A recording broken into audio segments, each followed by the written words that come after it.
Sunday வந்து என்ன special அப்படின்னு பார்த்தீங்கன்னா, நேற்று வந்து தம்பிக்கு பிறந்தநாள். ஸோ, அதனால் வந்துட்டு என் ஃப்ரெண்ட்ஸு, என்னோட சொந்தக்காரங்களே கேட்டிருந்தாங்க. என்ன நீங்கள் சண்டே பர்த்டேல, ஸோ அதனால் என்ன ஸ்பெஷல், என்ன ஸ்பெஷல், என்ன ஸ்பெஷல்னு. ஆனால் வந்துட்டு அவங்க வந்து கேட்குறதுல ஒரு நியாயம் இருக்குது. ஆனால் வந்து பார்த்திங்கன்னா, நம்ம சூழ்நிலை என்ன இருக்குன்றது அவங்களுக்கு வந்து புரியாது இல்லைங்களா? நம்ம ஒரு சூழ்நிலை நேற்று பண்ண முடியாது. ஸோ, அதனால் நம்ம நாளைக்கு சண்டே வந்து நாளைக்கு பண்ணிக்கலான்னு சொல்லிட்டு, இன்றைக்கி வந்து நான்வெஜ் எடுத்திருந்தோம்.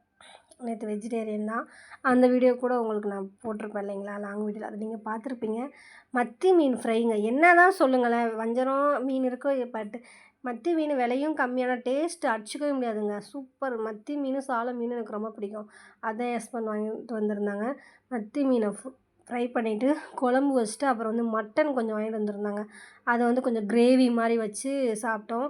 சூப்பராக இருந்துச்சு இந்த காம்பினேஷன். இப்படிலாம் வந்து காம்பினேஷன் நீங்கள் பண்ணுவீங்களா? இல்லை மீன் மட்டும் எடுத்துப்போம், இல்லைனா நான்வெஜ் மட்டும், இந்த மாதிரி சிக்கன் மட்டும் எடுத்துப்போன்னு எடுப்பீங்களா? இல்லை இந்த மாதிரி மிக்ஸ் பண்ணி எடுத்து யூஸ் பண்ணுவீங்களான்றதை சொல்லுங்கள்.